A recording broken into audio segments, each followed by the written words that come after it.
President Rodrigo Duterte came all the way here to Lanao del Sur at the camp of the 49th Infantry Battalion, which is now serving as a tactical command post for army operations against the Maute brothers. He told the troops, "Help me." And we have here Private First Class Ronald Bigata. He will tell us what it means for the President to be coming all the way here. Sir, anong naramdaman mo na nandito mismo si Presidente?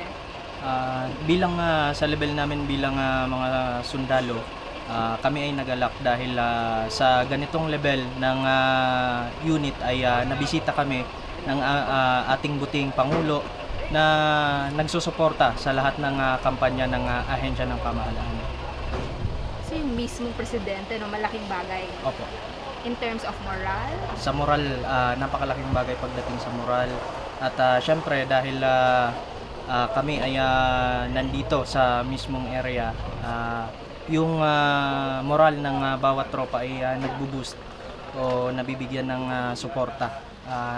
Nararamdaman namin yung suporta galing sa taas. Sir, sabi ni Pangulo, "Help me, tulungan niyo ako."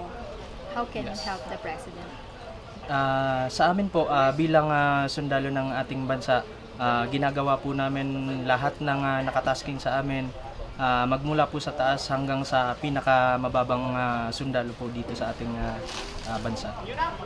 Kaya bang solusyonan ang problema ng Maute Group? Sir, sabi ni Pangulo, gusto niyang kausapin sila. Ibig sabihin, hindi lang military ang solusyon sa pag-resolba ng problema sa Maute?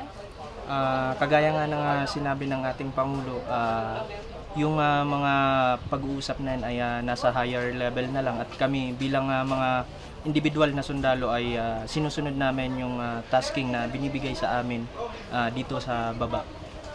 Thank you, sir. The President has been known for visiting a lot of camps nationwide, and this has boosted the morale of troops on the ground. This is Carmela Fonbuena, Rappler, Lanao del Sur.